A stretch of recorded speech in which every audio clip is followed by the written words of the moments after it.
¿Grabando? Con Melinda, en la jornada de hoy vamos a revisar las distintas interpretaciones jurídicas que se dan en la contemporaneidad vinculada a las ciudades, a los territorios. Nos interesa conocer, conversar sobre los efectos que tienen las normas jurídicas sobre las ciudades, sobre las formas de vida también dentro de las mismas, y la vamos a invitar a profundizar sobre un tema crítico, que es el del cambio climático, la crisis climática, fundamentalmente para tener una lectura atravesada por los mercados de suelo y pensando en instrumentos para poder abordar esa relación. Y fundamentalmente como desafíos del ordenamiento territorial. Melinda, yo hago una presentación tuya muy formal, después te invitamos a que vos te presentes. Ella es abogada, argentina también, es doctora en estudios urbanos por la Universidad Nacional de General Sarmiento, es especialista en derecho inmobiliario, urbanístico y de la construcción. Tiene estudios en políticas de suelo en el Instituto Lincoln de Boston y tiene una amplia experiencia en el tratamiento de temas urbanos y territoriales. Actualmente trabaja como consultora de ONU en temas vinculados a los instrumentos de recuperación de plusvalías urbanas. Es profesora en el Instituto Lincoln, pero también es profesora en Harvard y en distintas universidades de México, España, Argentina y Colombia, entre otros. Es un resumido antecedente, resumido currículum vitae de Melinda Maldonado. Para empezar, Melinda, si te parece, para que también cuentes quién sos, de dónde venís, nos interesa en principio saber cómo te vinculaste como abogada desde el derecho a los temas que tienen que ver con la planificación territorial, con el ordenamiento, con la intervención en ciudades desde el punto de vista de la planificación. Bueno, gracias, Licia, y gracias por la invitación. Me encanta estar acá compartiendo este espacio con personas de distintas disciplinas y lugares. Entiendo que hay muy pocos abogados, o por lo menos yo distinguí, creo que a una sola persona, me parece, pues, tal vez hay más abogados, así que parece interesante contar desde mi mirada jurídica cómo veo el territorio, los desafíos y qué soluciones puede dar el derecho a los desafíos que tenemos. Y bueno, y respondiendo a la pregunta de Licia, de cómo terminé vinculada a temas urbanos, fue por casualidad. Eh, me gustaría decir que siempre estuve pensando en que iba a terminar el derecho, iba a trabajar con ciudades, pero no fue así. En la carrera de abogacía nunca tuve una materia relacionada a derecho urbanístico, ni siquiera había escuchado esa palabra. Eh, y cuando terminé la carrera, ocurrió una situación muy particular que en campaña, yo soy de Santa Fe, el intendente que resultó electo, pero mientras estaba haciendo campaña política, él dijo que si ganaba, iba a llamar a los mejores promedios de las universidades santafesinas. Y justo ese año me recibí yo y llamó a los mejores promedios de las dos universidades y llamaron a una arquitecta, un economista, una abogada, un biólogo y una comunicadora social. Y no solo llamaron para el premio era trabajar en la municipalidad, sino que además, como parte del premio, que era conseguir un trabajo, era trabajar en el área urbana. Entonces, mi premio había sido conseguir un trabajo, por suerte, porque no soy de familia de abogados, así que no tenía nadie que me pudiera ayudar. Toda mi familia son del mundo de la medicina, así que por suerte conseguí ese trabajo, mi primer trabajo formal, y entré a trabajar en la Municipalidad de Santa Fe en el área urbana. No sabía nada de derecho urbanístico, así que como no sabía nada, tuve que ver de dónde aprendía algo. No había libros en ese momento de derecho urbanístico, o había visto un par, pero parecía más arquitectura legal, e incluso tengo ahí esos libros que compré inicialmente. Y buscando material por internet, encontré una institución que es el Instituto Lincoln de Políticas de Suelo, que Esto está es en Estados Unidos. Perdón, es mi celular que Sí. empezó a hablar. Ok, ok, ok. Encontré esta institución, el Instituto Lincoln de Políticas de Suelo, que seguramente algunos de ustedes han escuchado, eh, y postulé a un curso hacían llamados de cursos y el primer curso que postulé era un curso en Río de Janeiro. Y bueno, en ese momento creo que pagaban los pasajes, así que me fui a Río a hacer un curso de una semana de recuperación de plusvalías urbanas. Era chino para mí lo que estaban hablando, porque tampoco había escuchado nunca esa palabra, pero como estaba trabajando en el área urbana, en una ciudad, y por criterios de elegibilidad, terminé entrando a ese pequeño curso de una semana.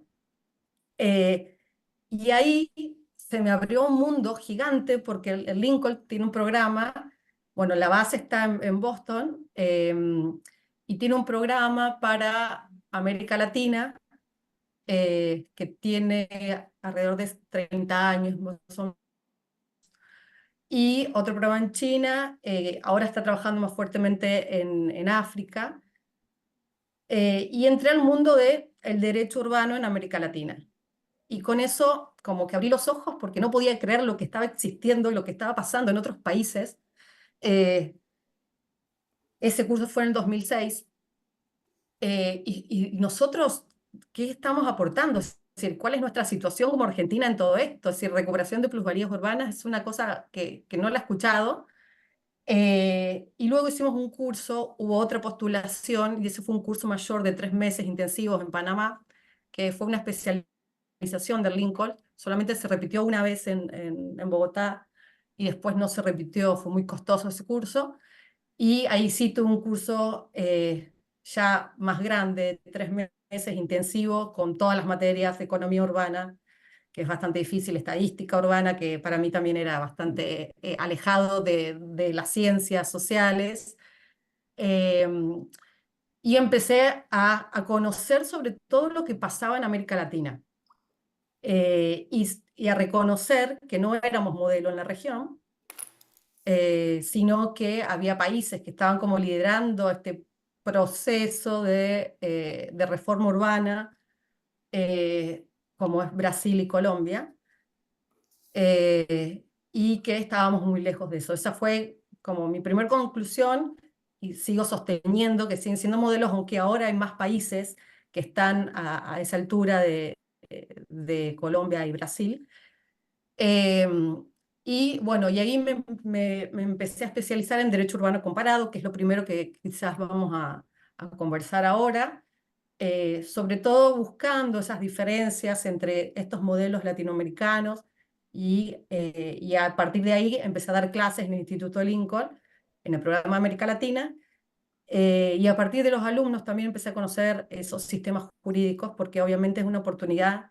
Como uno como profesor no es alguien que sabe todo, por supuesto que no, pero a partir de ese intercambio de los alumnos, de las experiencias de personas que están al frente de estos temas en las ciudades y en los países, uno termina conociendo mucho de cómo funcionan estos sistemas jurídicos urbanísticos, y qué están tomando unos de otros, cómo se están inspirando, porque los sistemas jurídicos reaccionan de alguna manera a lo que está pasando en los otros países.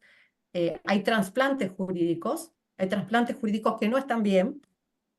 eh, Se toman modelos y a veces no pueden aplicar a la realidad porque cada país tiene su institución, su sistema competencial, sus prácticas jurídicas urbanísticas. Y bueno, eso fue como interesante. Quizás ahora, Alicia, si empezamos a hablar un poquito de esto de Bien. qué está pasando en América Latina. Bien, sí, ya que mencionás el tema de la reforma urbana, que bueno, me parece que es importante también decir que tu tesis de especialización tuvo que ver con ese tema, ¿no? Que está publicada y es una bibliografía que si bien no la dimos en el marco del, digamos, del seminario, es recomendable como material. Me parece que es importante. En principio, por ahí aclarar de qué se trata este proceso de reforma urbana, que en dos palabras significa este espacio colectivo de lucha que promueve una reforma profunda en lo jurídico, en lo institucional, en los actores sociales, para poder acceder de manera más digna a la ciudad, ¿no? Digo, en mis palabras, ¿no? Te invito, por supuesto, a que vos lo mejores a esa definición, pero bueno, este proceso que viene dándose algunas décadas, nos interesa digamos, que puedas desarrollarlo sobre cómo lo ves ahora, cómo se viene desarrollando en Latinoamérica estos casos que vos decís de Colombia o de Brasil que estudiaste en tu trabajo de tesis, son seguramente los pioneros en la región, cómo nos sumamos nosotros a ese proceso de reforma urbana y particularmente también si hoy existen presupuestos jurídicos, constitucionales, marco, como para que se den esos procesos acá en Argentina.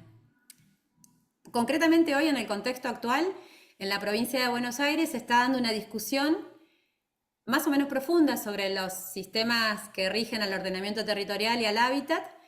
Interpreto que en este marco, ¿no?, de discusiones, y también se han sancionado en forma reciente leyes de ordenamiento territorial en Catamarca, Mendoza, La Rioja, Chaco, con estas ideas. Entonces, nos interesa saber cuál es tu opinión al respecto, ¿no? Que, digamos, cuál es, si existen esos presupuestos como para avanzar en el sentido de lo que significa una reforma estructural urbana.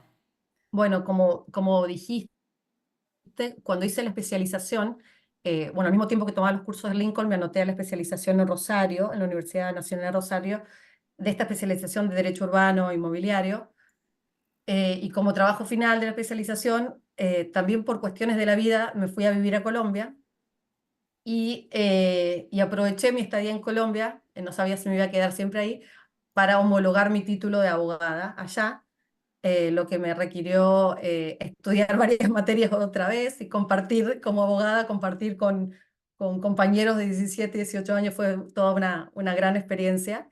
Pero también me permitió entender cómo funcionaba el sistema colombiano, que es uno de los modelos, y mientras estaba haciendo el trabajo este final de la especialización de Rosario, y aproveché la oportunidad para comparar Colombia como modelo, Brasil, y qué nos podía aportar a nosotros en Argentina este proceso, ¿no? Ir buscando las relaciones y qué era necesario para pensar para nosotros. Em, y yo en principio veía a dos modelos muy distintos, el brasilero y el colombiano, porque, y creo que ustedes ya van a ir pensando qué pasa en Argentina con esto, el proceso brasileño fue un proceso que comenzó de abajo hacia arriba, con mucha movilización social. Cuando se logró el Estatuto de la Ciudad, que es como a lo que se aspiraba, ya todos sabían de qué se trataba lo que había quedado en la ley, ¿sí? Es decir, los instrumentos que aparecían ahí en la ley eran conocidos. Las operaciones urbanas consorciadas, el otorgamiento oneroso de derecho a construir, ya eran instrumentos que venían en funcionamiento en las ciudades. No era una cosa extraña. Pero en Colombia pasó algo distinto. En Colombia hubo eh, proyectos nacionales, hubo dos grandes leyes, pero se aprobó esas leyes y nadie sabía de qué se trataba eso. Entonces, cuando se intentó poner en funcionamiento esas leyes, no sabían cómo hacerlo. Es decir, no había apropiación social de los instrumentos. Y no había cierta experiencia. Entonces, fueron dos procesos distintos. En Argentina la situación, hay hay una mezcla de los dos sistemas, creo, en algunas y muy diferenciado en las provincias, ¿no? Y creo que también hay como muchas veces esa intención de copiar algunos de estos instrumentos, pero cuestan anclarse a a la realidad. Eh, yo para yo anoté unas ideas principales para hablar de esta parte como quizás la más cortita, la más informal. Después vamos a tener unas partes quizás más formales, pero para no perderme y para decir lo más esencial, anoté tres ideas importantes sobre la reforma urbana. Sobre esta parte yo le puse, a ver, voy a cerrar acá. Se ve bien el power, ¿eh? Sí, voy a taparme a mí misma, o si no, ahí está. Bien. De, de cómo estamos en este proceso que podemos llamar de juridificación de la cuestión urbana, o podemos llamarlo también de reforma urbana, pero cómo aparece este fenómeno regulado en términos jurídicos. Y quiero transmitir como tres ideas principales para esta parte.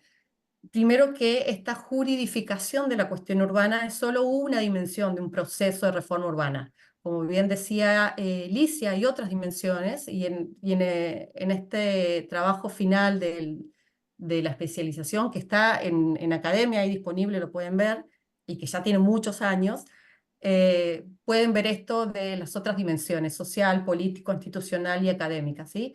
Es decir, que lo jurídico es una parte. También estos procesos van acompañados de discusiones académicas, como las que estamos teniendo, de transformaciones políticas institucionales. Hay instituciones que se crean, en Brasil el Consejo de las Ciudades, hay muchas instituciones que se van creando como para dar respuesta a estos procesos. Hay movimientos sociales en los cuales se piden, se demandan determinadas cuestiones, vivienda, ciudades más justas. Entonces, hay distintas dimensiones de este proceso. Tener o no una ley, tener o no una norma es parte de ese proceso y son procesos que son muy diversos. Como yo les decía, en Brasil es un proceso que viene más de hacia abajo y en Colombia es un proceso que vino más desde arriba hacia abajo, pero que hoy hay una total apropiación de los temas jurídicos, urbanísticos. Eh, por ejemplo, en Colombia, todas las ciudades tienen que tener obligatoriamente un plan de ordenamiento territorial que se llama Plan de Ordenamiento Territorial o esquema o Plan Básico de Ordenamiento Territorial según la población, pero todos tienen que tener. Entonces, eso hace que también haya una apropiación en las ciudades, en el habitante común, porque hay reglas que deben cumplirse y estos planes tienen una vigencia, se acaban y hay que reformarlos, no son indeterminados en el tiempo hasta que llegue otra ley, los derogue o los reemplace, sino que son procesos muy distintos a los que vemos acá. Por eso es diferente cómo vemos estos procesos en los países. El segundo punto, la segunda idea que me parece importante destacar es que lograr una ley nacional en estos temas no es un fin en sí mismo. La población, nosotros tenemos mucha expectativa y uno lo ve como abogado como esa expectativa en el derecho de que teniendo esta ley, o teniendo la ley que yo, obviamente es mi sueño ver la Ley Nacional de Ordenamiento Territorial en Argentina, pero eso no lo va a solucionar todo. Es algo más, ¿sí? No es garantía de que las ciudades se vuelvan equitativas, inclusivas y todo eso. Eh, las ciudades siguen enfrentando desafíos, por más que tengan leyes de este tipo en Brasil, en Colombia, en Uruguay, en Ecuador, en México, muchos de estos países que tienen ya sus leyes. eh, no significa que tener una ley ya es garantía de esto, ¿no? Hay que ver qué tiene la ley adentro, por supuesto, el contenido de esas leyes, cómo son apropiadas, los mecanismos para que se cumplan las cosas. Eh, por ejemplo, les doy un pequeño ejemplo, algo que me llamó la atención de Colombia es que si no tienen los planes de ordenamiento territorial, los municipios no reciben recursos del Estado Nacional. No se pueden sacar licencias sin tener estos planes. Obviamente, cuando sale la ley y ordena que las ciudades tengan planes de ordenamiento territorial, salieron todos corriendo a hacerlo, no fue tan fácil, pero todos tenían que tener estos planes. Lo mismo en Brasil, el Estatuto de la Ciudad dice que si no hay una obligatoriedad de hacer planes directores, de formularlos y de aprobarlos, hay una responsabilidad de los prefectos si no impulsan estos procesos en los tiempos que deben ser impulsados y sanciones por incumplimiento de estos deberes como responsables públicos. Y dice la ley que los instrumentos que están en la ley nacional solo pueden ser usados si tienen planes directores. Por eso hay como una obligatoriedad de tener planes directores a ciudades mayores a 20.000 habitantes, pero hay un incentivo incluso para las menores de 20.000 habitantes que si no tienen un plan director no van a poder usar estos instrumentos del Estatuto de la Ciudad. Entonces hay que ver qué mecanismos de cumplimientos hay. Respecto de los contenidos de las leyes, ¿sí? Y después un montón de otras cosas más de implementación. Y el tercer punto que me parece interesante destacar es que la situación en América Latina es bastante dispar, ¿sí? Hay países modelos, pero hay modelos en leyes muy lindas, pero también hay que ver cómo los actores piensan, conciben el derecho, las funciones del derecho y muchísimas cosas más. Y sobre este punto les voy a hablar ahora de los paradigmas, pero antes de esto, simplemente acá están algunas de las leyes eh, nacionales, algunas más concretas, más marcos, los temas más apropiadas. No todas las podemos poner como en el mismo nivel de temas. Destacaría, por supuesto, Brasil, Colombia, Ecuador, que es hermosa la ley de Ecuador. Creo que acá hay un compañero que es de Ecuador. Y la ley ecuatoriana tomó lo mejor de Brasil y de Colombia. Hizo trasplantes de figuras jurídicas de ambos sistemas que funcionaron muy bien. Está inspirada principalmente en estos dos sistemas. Uruguay, que también tiene una hermosa ley de ordenamiento territorial y con muchos instrumentos, toma el modelo español, directamente toma el modelo de urbanismo español, y uno ve esa influencia del derecho urbanístico español en Uruguay y en sus instrumentos.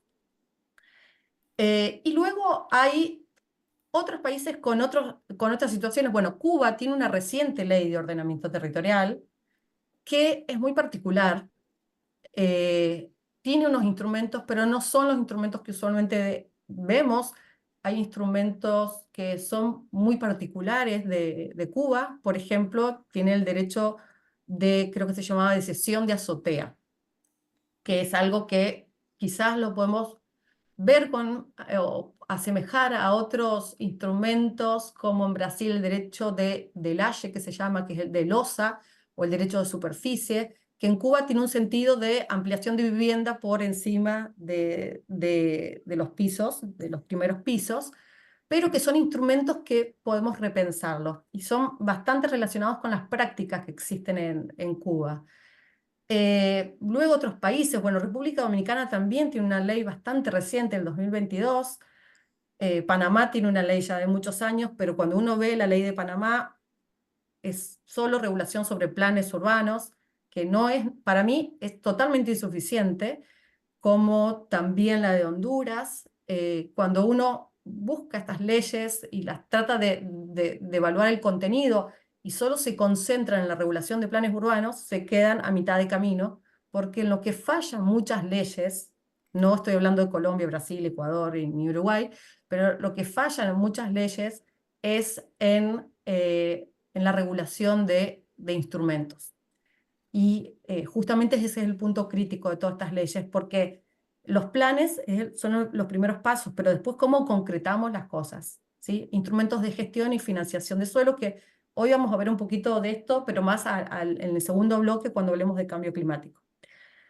La situación es muy variada, como verán, y nosotros en dónde estamos en todo esto. El proceso nuestro de reforma urbana ya tiene sus años, hay una declaración, ustedes conocerán bien esto, en el 2005 creo que es, y muchos proyectos y anteproyectos. Yo en este trabajo de la especialización analicé estos proyectos que había en ese momento. La especialización la terminé en el 2010, así que hasta ahí llegó ese análisis en ese trabajo. Pero los actores principales, creo yo, en este proceso de reforma urbana en Argentina son las provincias. Nación, por distintos motivos, el Estado Nacional no se ha llegado a concretar esas leyes nacionales que yo considero que sí deberíamos tener, y existen todos los presupuestos legales, respondiendo a tu pregunta, Alicia, Sí. para que tengamos esa ley. Ahí la discusión siempre que hubo es por qué el Estado Nacional y por qué el Congreso puede regular estas materias sin invadir las competencias provinciales. Y yo creo que no hay ningún problema en que las regules, porque existen esas competencias en la numeración de las competencias que tiene el Congreso, de lo que puede hacer en distintas cláusulas, de la prosperidad, donde habla de territorio. Es decir, ahí hay muchas competencias, y si quieren ver un poco ese análisis, ahí está en ese trabajo. Y no hay un obstáculo para que tengamos esa ley nacional. Por supuesto que esa ley nacional no puede avanzar sobre las competencias provinciales. Entonces, en ese trabajo yo lo que termino recomendando es qué debería tener esa ley para que justamente no se vulneren las competencias provinciales, y creo que no tomaría nunca el modelo de una ley que requiera adhesión de las provincias. ¿Sí? Tiene que ser una ley de orden público que se aplique para todo el país, que no dependa de la voluntad de las provincias de aplicarse. Por eso tiene que ser muy delicado el contenido de esa ley. Y no habría obstáculos para regular principios, porque los principios son principios generales de derecho que se pueden concretar en materia urbana. Eh, no habría inconvenientes en decir algunas cuestiones sobre los planes urbanos y tampoco ofrecer un menú de instrumentos, pero ahí lo que sí tiene que ser cuidadoso es en dejarle a las provincias y a los municipios a que definan ciertas características y elementos de esos instrumentos. Eh, Hay un tema que es crítico, eh, que para mí parece muy crítico y que lo he discutido con otros abogados urbanistas y quizás que es ahí donde hay mayores grises y que tiene que ver con la clasificación del suelo, porque las leyes las leyes nacionales, lo vemos bueno, en Colombia está, en la ley uruguaya está, pero son otros países que no son federales como nosotros. En esto falla, es decir, Brasil no lo hace, pero ¿qué tiene que hacer una ley nacional con respecto a la clasificación del suelo? ¿Sí? ¿Qué es la clasificación del suelo? Es decir, ¿qué es suelo urbano, qué es suelo de expansión urbana o periurbano o de interfaz? Depende los sistemas jurídicos. Y suelo rural. ¿Lo debe definir la ley nacional? ¿Lo debe definir las provincias?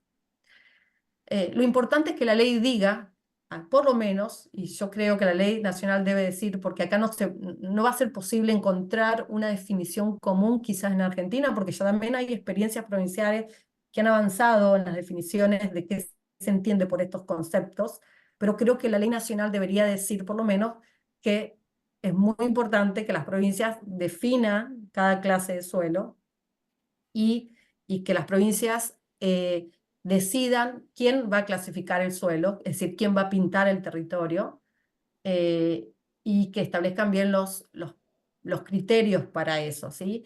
Esto es fundamental porque en Argentina muchas veces se hace zonificación sin tener clasificación de suelo, es decir, se dice esto es suelo residencial, pero sin tener claro si es suelo urbano o no urbano, y hay muchas como categorías que se superponen y no hemos entendido en Argentina, creo yo, creo que falta regular ahí mucho más en el impacto y en los efectos que significa clasificar el suelo de esta manera, y en eso España es un modelo eh, a seguir, y hay algunos modelos en América Latina que están tomando conciencia de eso, y vamos a hablar un poquito después sobre el tema de clasificación del suelo. Pero, por ejemplo, la ley nacional debería decir que por lo menos que las provincias deberían clasificar el suelo, eh, deberían establecer mecanismos específicos, por ejemplo, qué pasa si no se si el suelo de expansión urbana no se incorpora a la mancha urbana en determinada cantidad de años, se revierte a suelo rural o no. Entonces hay un montón de cosas que puede decir la ley nacional. Puede decir, este es un instrumento específico, como es el suelo creado. Las provincias determinarán para qué se va a usar, o los municipios, las finalidades, los temas procedimentales que son competencia de las provincias. Entonces, algo debe decir la ley nacional, como lo hace el Estatuto de la Ciudad, que proviene de un país federal, al que tenemos que mirar un poco ese modelo de competencias, pero sin entrar a tocar competencias provinciales. Entonces, ¿qué está pasando en Argentina? Hay leyes distintas. Buenos Aires, con su ley quizás más antigua, reformada, complementada, y ahora con este proceso que quizás no estoy muy al tanto de lo que se está discutiendo ahí. Mendoza, que tiene una ley que es fuerte en la regulación de planes de ordenamiento territorial, pero que falla en instrumentos. Hay otras leyes más recientes, La Rioja, Catamarca, que en mi manera de verlo, en una opinión muy personal, eh, faltó mayor debate y una apropiación y una mayor discusión.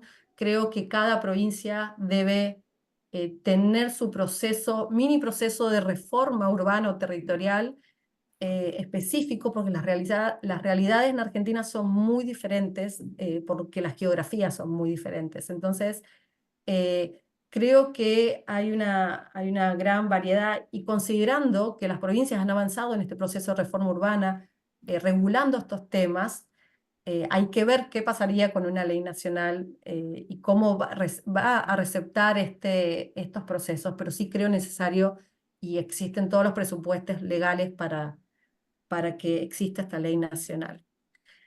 Y ahora volviendo a la tercera idea que yo planteé acá, que es esto, que es muy dispar la situación en América Latina, les traje acá un cuadrito que hice en base a un artículo que es muy pequeño, pero es muy claro y siempre lo uso y es muy bueno, que está publicado en la página de Lincoln y es de Edesio Fernández, que seguramente lo conocen los que trabajan en temas de asentamientos informales, y María Mercedes Maldonado Copelo, que ambos son profesores de Lincoln. María Mercedes es una abogada urbanista colombiana.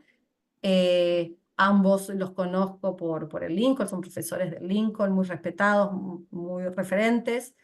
Eh, y tienen este artículo que es muy claro, y yo traté de hacer este cuadrito, que habla de tres paradigmas que existen en estos temas en los distintos países, pero que me parece muy claro para pensar dónde estamos nosotros hoy, ¿sí? Y después les traigo, al final les muestro un cuadrito rellenado con algunas cosas que me parece que nos podrían orientar. Fíjense que ellos hablan de tres paradigmas en relación a estos cuatro conceptos: propiedad, principios, competencias e instrumentos. Y por ejemplo dice que el paradigma civilista es la propiedad es ilimitada, ¿sí? Se puede construir hasta donde queramos. Y las indemnizaciones que se pagan en las expropiaciones son totalmente plenas porque se les reconoce esa posibilidad de construir hasta donde quieran construir, arriba y hacia abajo, horizontalmente. En cambio, en el paradigma administrativista ya aparece esa propiedad un poquito recortada, con limitaciones externas. Y en el paradigma urbanista, la propiedad es una función social ambiental, es un conjunto de derechos y obligaciones. Así es la fórmula colombiana cuando define la propiedad, que es fabulosa porque no dice tiene una función social ambiental, sino dice que es una función social y como tal tiene una función ecológica.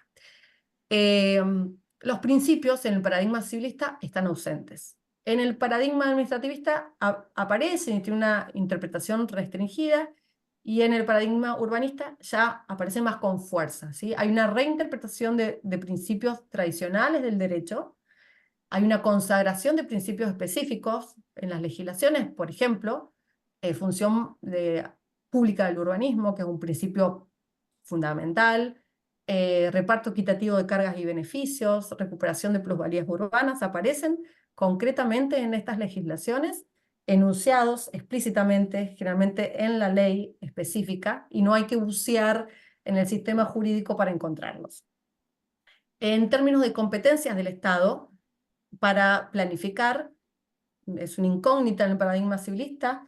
En el paradigma administrativista aparece el Estado regulando un poco el fenómeno urbano, pero con poder de policía, ¿sí? Ahí controlando, verificando. Y en cambio, en el paradigma urbanista ya es una función pública que debe ejercerse, ¿sí? Que no es algo optativo. Y en cuanto a los instrumentos, en el paradigma civilista son los tradicionales, podría aparecer la expropiación en caso que sea necesario, ¿sí? Pero bueno, la expropiación, como todas las otras, eh, como los otros instrumentos que van a restringir la propiedad, son también propios del paradigma administrativista. Y finalmente, en el último paradigma ya aparecen todos los instrumentos de recuperación de plusvalías urbanas o de política urbana territorial, así con más fuerza. Esto, sintetizado en este cuadrito, es lo que aparece en este artículo que es muy claro. Eh, y solamente para ejemplificar estos tres paradigmas, solo para ejemplificar en miles de ejemplos, ¿no? Para mí no hay mejor ejemplo que Panamá del paradigma civilista, donde se puede construir casi sin límites, ¿sí? Totalmente exagerado ese poder edificatorio. Y ahora que estoy trabajando en un proyecto con ONU que se llama Nature for Cities, que es sobre cómo las ciudades enfrentan el cambio climático, y una de las ciudades, bueno, son 7 países y uno de los países es Panamá, con 6 ciudades.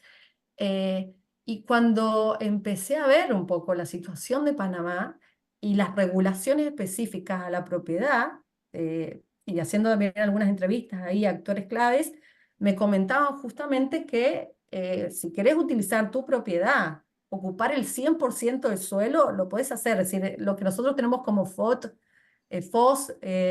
esos parámetros, y bueno, hay otros parámetros más nuevos, pero lo que es la ocupación del suelo es al 100% en Panamá. Salvo, me decía una persona ahí entrevistada, una zona que se llama la Ciudad Jardín, que está vinculada al Canal de Panamá, y ahí hay algunas restricciones de ocupación del suelo, pero porque están tratando, primero porque se movilizó la gente de esta zona y quieren mantener estas características de la ciudad jardín, que esto viene con lo del Canal de Panamá, pero se movilizó ahí la población, se pusieron de acuerdo para que no cambien esas reglas, pero es el único como ejemplo de un poco de restricción a esa propiedad. Pero esto es la exageración total y hay otras cosas de Panamá que me hacen pensar que es el mejor ejemplo de paradigma civilista. El administrativista, solamente para mostrar una figura, esto es Boulevard Oroño en Rosario, seguramente bueno, quienes están, los argentinos han podido visitar ahí, y si recuerdan, hay unas zonas que son unas cuadras que tienen una servidumbre de jardín, que es el retiro que está de la línea municipal hacia adentro, donde deben dejar este jardín frontal. Eso es una figura muy típica del derecho administrativo. Hay otras figuras también, pero que importa empezar a restringir esa capacidad edificatoria, ¿sí? Y luego tenemos un paradigma que yo le agregué el ambiental, no está así en el artículo, pero que ya mira el urbanismo y piensa la manera de planificar de otra manera. En este caso, en Bogotá, bueno, en todo el país, en Colombia, existe una figura llamada planes parciales. Los planes parciales implican adentro, tienen un sistema de gestión asociada de cargas y beneficios. En todo el país, el suelo de expansión urbana debe sí o sí desarrollarse mediante un plan parcial. ¿Qué implica esto en la práctica? Imagínense ustedes que son propietarios de un suelo que es de expansión urbana, ¿sí? Y dicen, bueno, quiero ahora urbanizarlo, entonces van al municipio y dicen, quiero sacar la licencia.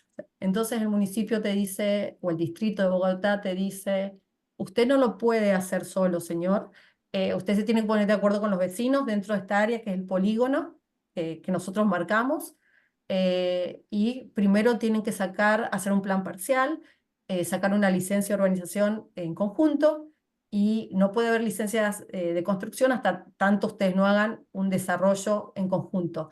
Esto es para evitar que el suelo de expansión se desarrolle lote por lote y tener todas esas pequeñas islitas en suelo de expansión urbana. Explicado de una manera muy sencilla, esto es lo que importa tener un plan parcial. En Bogotá, cuando yo estuve viviendo allá y teníamos una pequeña como consultora, y tuvimos un cliente que estaba dentro, un conjunto de clientes vecinos que estaban en una zona de renovación urbana en la parte cerca de donde nosotros teníamos la oficina, y les tocó un plan parcial. Es decir, ellos querían construir, pero plan parcial. Esto es un dolor de cabeza si vos querés hacer algo solo, ¿no?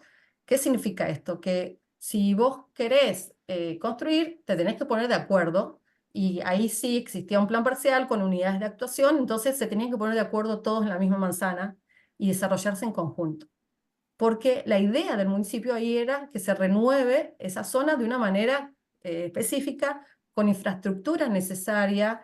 Entonces, esta manera de pensar la ciudad, en donde el Estado tiene un rol importante, eh, es otro paradigma, no es el que nosotros tenemos. Acá no existe, o por lo menos hasta que yo sé, esta manera de obligarte a que hagas una gestión asociada, porque además esto está muy regulado. Hay un procedimiento para hacerlo, en este caso de renovación urbana. Nosotros estamos como defendiendo o asesorando a los clientes que no estaban muy convencidos, entonces tenían dos opciones: o vendían o se quedaban y se aguantaban todo este proceso. Y el formulador del proyecto estaba tratando de conseguir la mayoría, porque solo esto es posible si se obtiene el 51% de consentimiento en relación a superficies de suelo. Entonces el formulador quería garantizarse ese 51%, porque eso garantiza que se pueda llevar adelante este proceso. Y para eso empezó a comprar determinados inmuebles. Entonces, solo funciona si se logra este 51%. Entonces, existen distintos mecanismos muy específicos y procedimientos específicos para llevar adelante esto, ¿sí? Acá en este particular que les mostré la foto, que creo que después las voy a mostrar de vuelta en la segunda etapa, tiene otras cuestiones particulares porque tiene un sistema de recarga de reparto de cargas y beneficios donde si se cede suelo al lado del río, de este río Ota, eh, ese te da mayor puntaje para los beneficios. Entonces, el municipio, el distrito de Bogotá, está tratando de incentivar una cesión de suelo al lado de un cuerpo de agua porque al distrito le interesa obtener suelo cerca de cuerpos de agua. Entonces, por eso le da un sistema de incentivos si esa cesión de suelo se da en una zona en particular y le va a permitir al desarrollador tener más beneficios computados en términos de capacidad edificatoria y demás, ¿no? Pero son distintos paradigmas. Fíjense, ahora yo les agregué unas cositas acá, solo para pensar en dónde estamos y que cada uno piense dónde está, en su ciudad, en su país. En un paradigma civilista, no, la regulación no es suficiente, es falta. Hay ciudades, ahora estoy trabajando, bueno, en varias de estas ciudades, en Panamá, por ejemplo, hay ciudades que no tienen planes. Digo, ¿cómo construyen?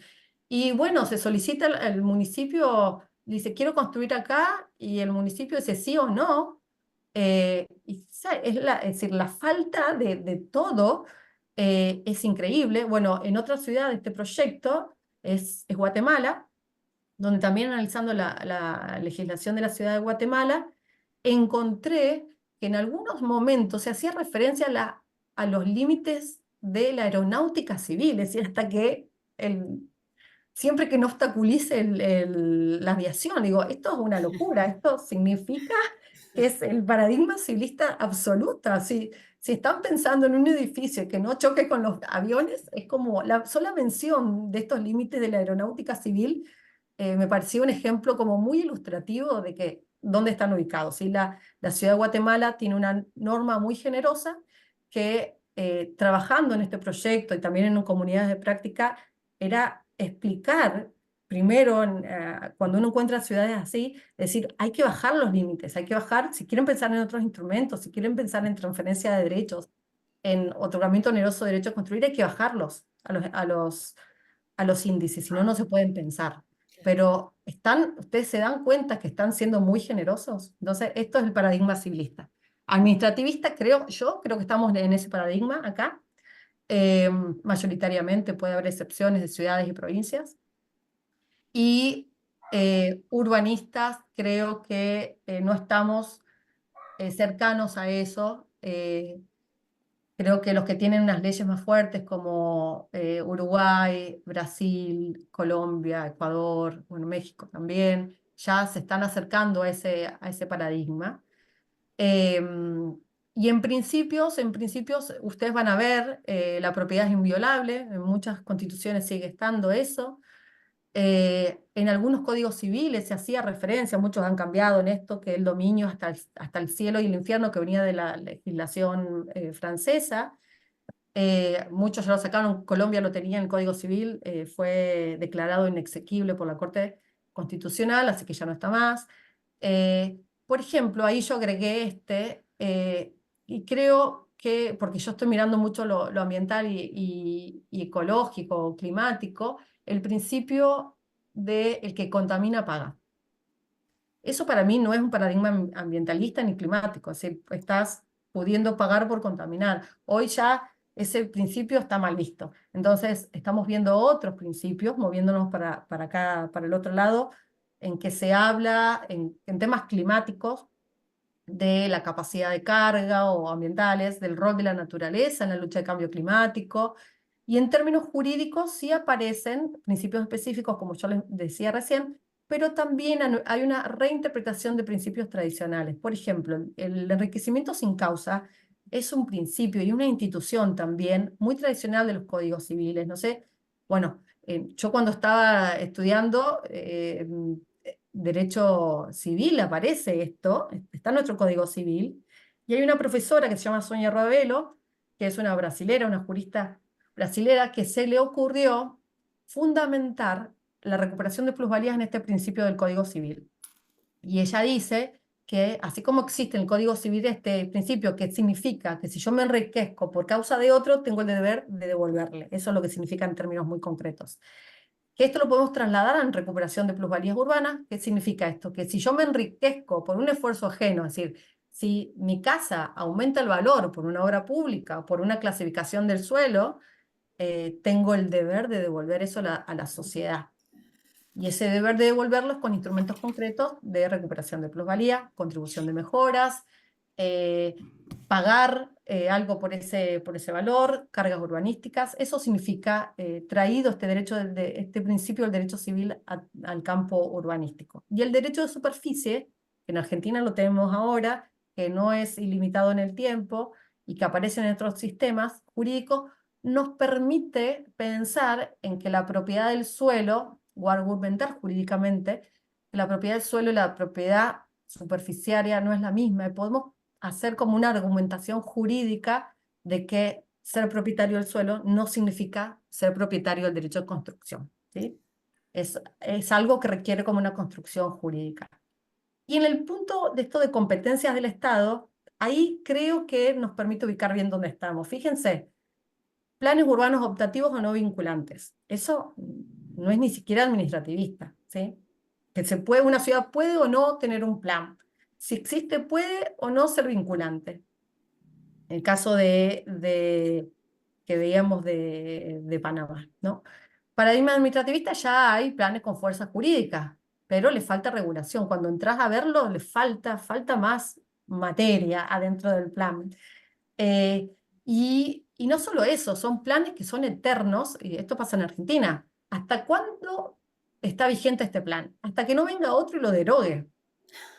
Eso es falta de avanzar en el paradigma, porque no puede ser que un plan dure 40 años o que se vaya retocando. No, en otros sistemas jurídicos, los planes duran tantos años. En Colombia duran 12 años y a partir de tantos años puedes empezar a tocar algunos contenidos. El contenido estructurante, por ejemplo, que es clasificación de suelo, no es, hay cierta garantía de intangibilidad, es decir, no se puede tocar tan rápidamente la clasificación del suelo, porque es lo más importante de un sistema jurídico urbanístico. ¿Cómo clasificarse el suelo? Porque tiene impacto en la economía del mercado de suelos, eso. Entonces, eso es más intangible, pero sí podés ir tocando algunos otros contenidos. Pero a los 12 años hay que empezar, o antes empezar el proceso de revisión de esos planes. Eh, Se necesita otro nuevo proceso, porque las ciudades cambian. Y ese es el paradigma, el último paradigma. Y en eso está, para mí lo más fuerte, esto es lo que no han avanzado ni siquiera Brasil ni Colombia, es esto de la clasificación del suelo y la reversión. ¿Cómo funciona? En el sistema español, y solo lo vi en América Latina, en República Dominicana, se establece que hay un suelo, que es el de expansión urbana, como se llame, que se le da un tiempo para que se desarrolle en infraestructura, es decir, para que entre a la mancha urbana. Si eso no ocurre en tantos años, creo que en España son 5 años, ese suelo vuelve a ser rural, no queda ahí para que sea fruto de la especulación. Esto lleva también a que el legislador urbanista sea racional con la técnica de la clasificación del suelo.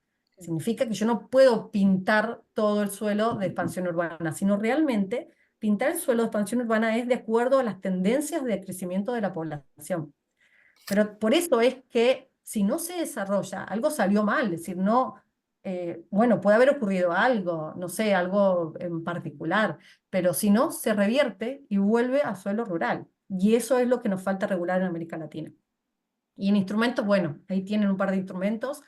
Creo que ahí nosotros también estamos entre el paradigma administrativista y el urbanista, porque empezaron a aparecer instrumentos, hay una fuerza y una necesidad de tener instrumentos de gestión de suelo, algunos ya están funcionando, algunos se trasplantaron no tan bien, pero hay un interés y creo que hay una claridad en que necesitamos más de esto. Entonces, simplemente dejarles ese cuadrito para que ustedes piensen dónde estamos.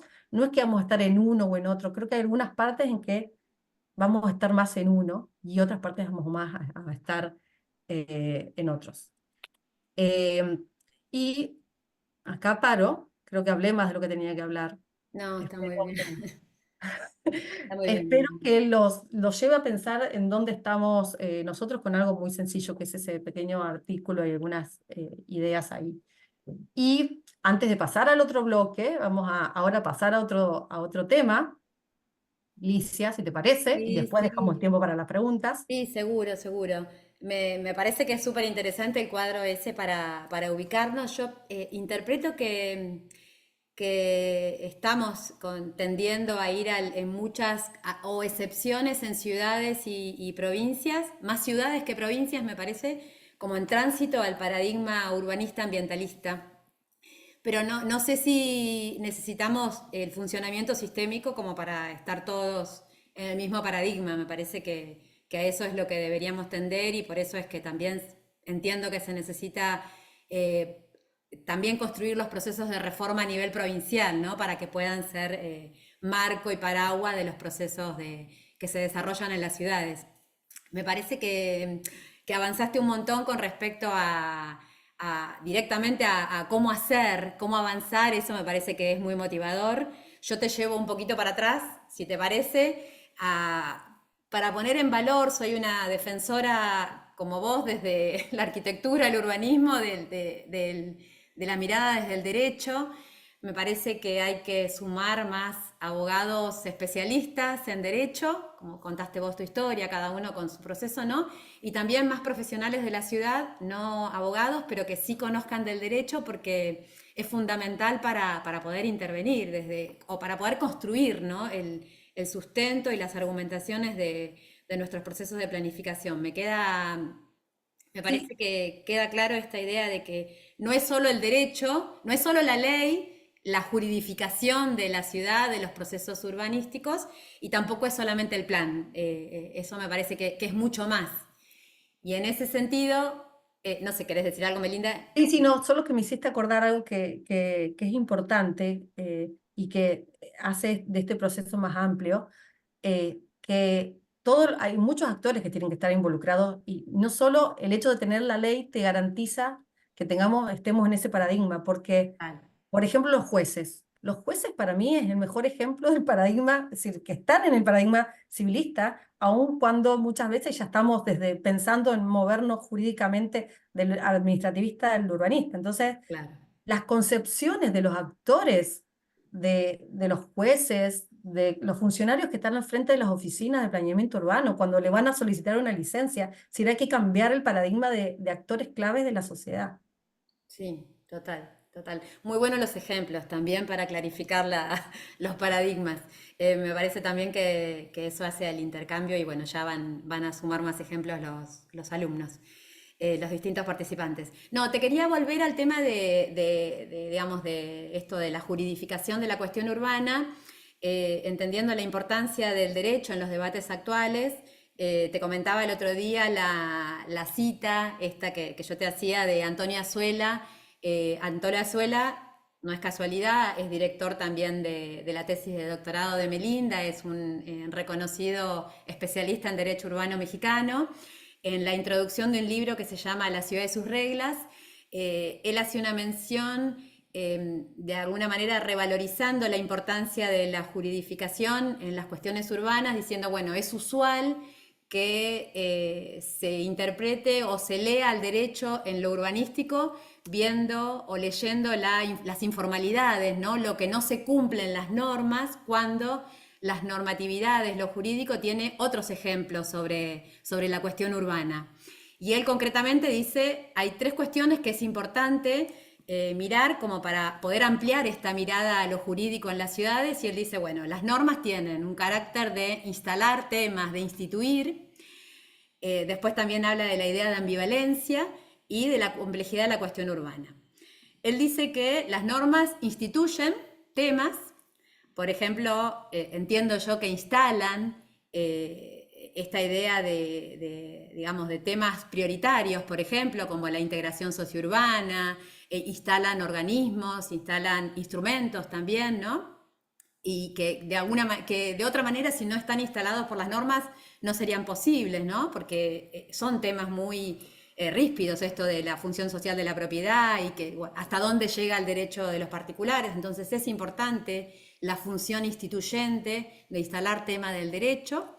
La idea de ambivalencia también, que vos recién la mencionabas, entiendo, cuando hablabas de la idea de el enriquecimiento sin causa, por ejemplo, para poder justificar a el cobro de plusvalías. Cuando Azuela habla de la idea de ambivalencia de las normas, él dice, bueno, las normas jurídicas fueron creadas para algo, pero a lo largo de su vida, en cada ciudad, en cada proceso histórico, en cada proceso de implementación, por ahí derivan en otras consecuencias, ¿no? Que no fueron las que originalmente las motivaron. Esta idea de enriquecimiento sin causa, utilizada para poder justificar la recuperación de plusvalías, seguramente en un contexto en donde la recuperación de plusvalías no estaba instalada en el derecho urbanístico, es importante. Me parece que, digamos, la idea de construcción de los marcos también, esto también de que vos decías que no todo tiene que estar en una ley, sino que se puede reconstruir el marco jurídico. Y la otra cuestión que me parece que es de gran valor en la propuesta de Azuela, como para ampliar la mirada a lo jurídico, esta idea de la complejidad urbana, ¿no? Complejidad urbana que es la que le da contenido a las normas. Vos también hablabas recién de la idea de que los sistemas jurídicos reaccionan, ¿no? De que entender a los dispositivos jurídicos en contextos sociales, las normas son sociales. Entonces, digamos, en un contexto en donde tenemos en Latinoamérica gran informalidad e incumplimiento de las normas, pareciera que es la única manera de analizarlas, pero es mucho más lo que el marco jurídico puede aportarnos a la cuestión urbana. Eso lo dice Antonia Azuela. No sé qué pensás vos, Melinda, con respecto a esto, pero me parece que es un autor que, aparte de recomendarlo, abre las discusiones y abre la cabeza y abre a pensar esta idea de poder construir desde cada ciudad, desde cada región, desde cada provincia, a los marcos con una mirada situada social. Bueno, yo debo confesar que amo a Antonio. Antonio fue mi gran maestro. Fue maestro para mí es el maestro. Fue profesor mío en el curso ese que hice en Panamá y a partir de ahí hemos compartido muchos espacios y es también un amigo. Eh, y para mí siempre me resultó muy inspirador Antonio. Es Todo lo inspirante. que, todo lo que escribe Antonio es totalmente inspirador, así que los invito a que lean artículos y capítulos, libros de Antonio, porque realmente es alguien que piensa de una manera distinta e inspira. Y, y hablando un poco, y te agradezco que hayas tomado esta cita de Antonio, eh, que destaca estos tres puntos que están en un libro, es la introducción del libro de la ciudad de sus reglas, y eso tiene como una historia, porque eh, Antonio me invitó a un evento, creo que fue en el 2014, sí.